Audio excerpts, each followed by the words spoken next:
आज हम 8th grade अभ्यास पुस्तिका कक्षा 8 विषय हिंदी पाठ 11 के प्रश्न उत्तर लिखेंगे। तो देखते हैं पाठ 11 गिरधर की कुंडलियाँ। पाठ 11 का नाम है गिरधर की कुंडलियाँ। अब इसके हम प्रश्न देखते हैं। बहुविकल्पीय प्रश्न, सही उत्तर छांट कर लिखिए। यानी एक प्रश्न के 4 उत्तर हैं, उनमें से एक प्रश्न के 4 विकल्प हैं, उनमें से एक विकल्प सही है जिस पे हमको सही का चिन्ह लगाना है और नीचे उसको लिखना भी है।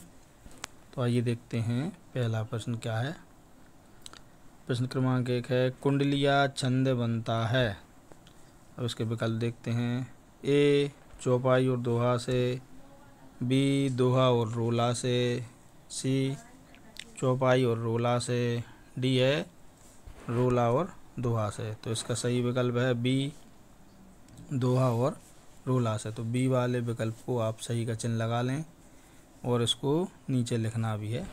अगला है दूसरा, अनुस्वार युक्त सही वर्तनी वाला शब्द है।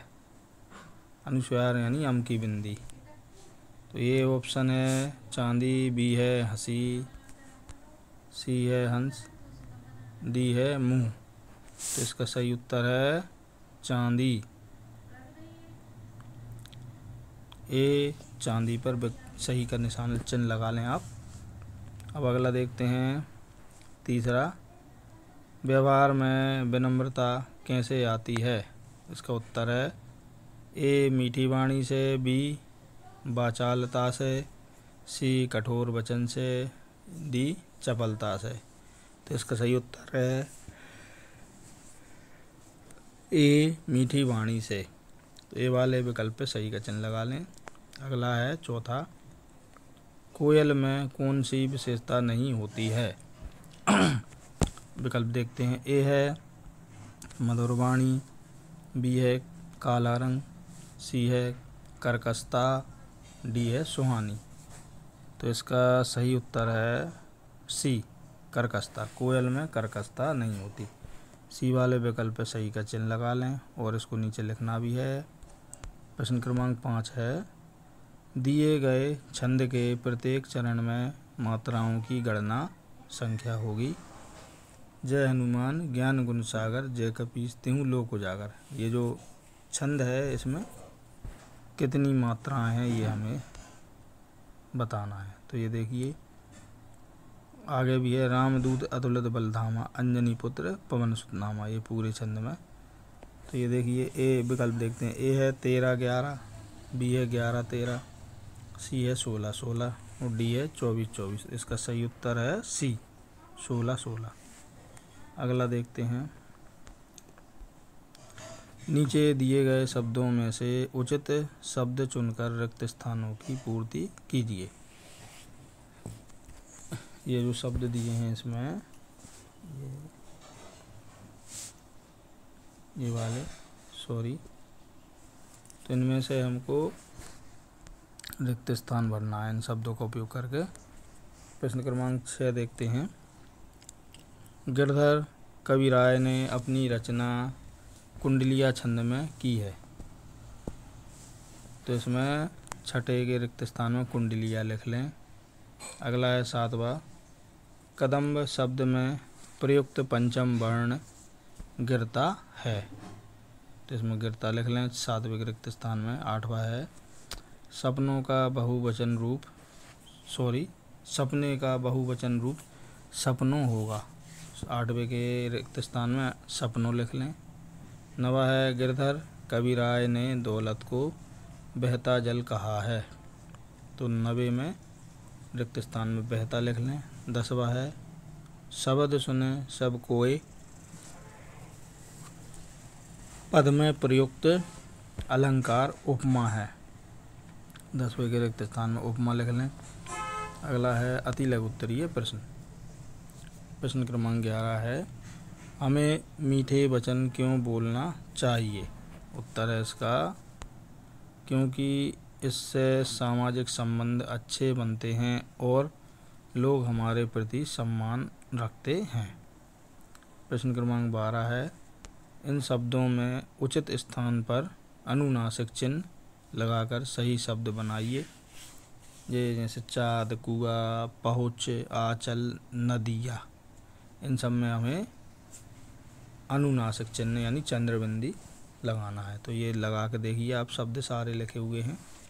चाँद का चाँद हो जाएगा, कुआं का कुआं, पहुँच का पहुँच, आंचल का आंचल, नदिया का नदियाँ।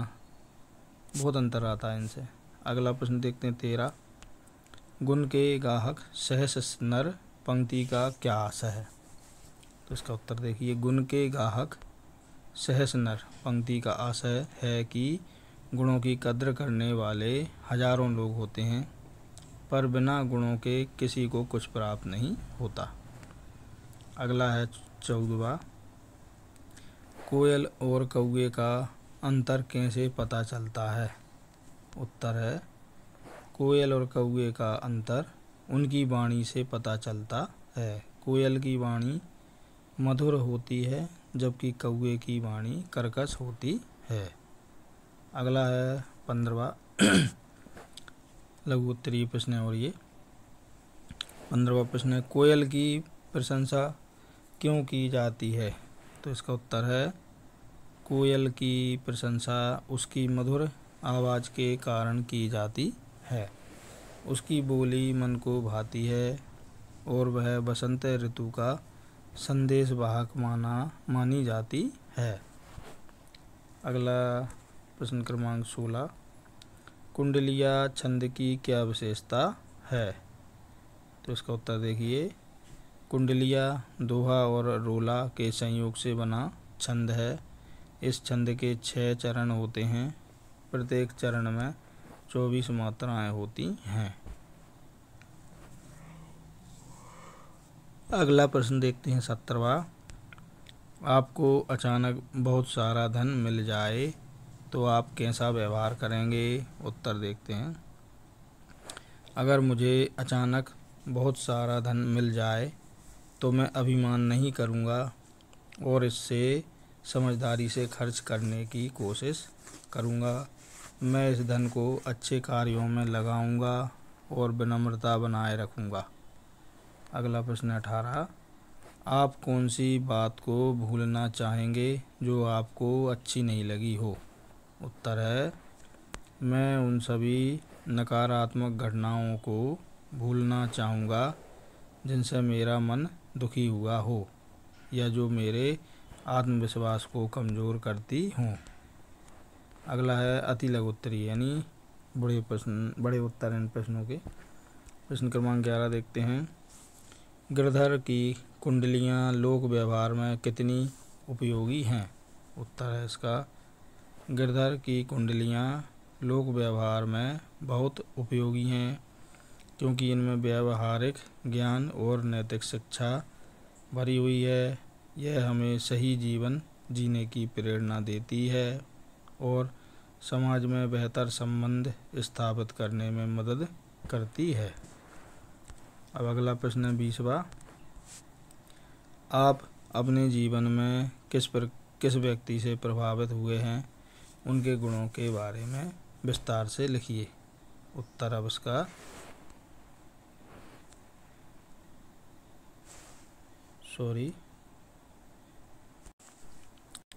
ये देखिए इसका उत्तर है, मैं अपने जीवन में दादाजी से प्रभावित हूँ। वे अत्यंत अनुशासित और ईमानदार थे। उन्होंने हमें सिखाया कि जीवन में मेहनत और सच्चाई कितनी महत्वपूर्ण है।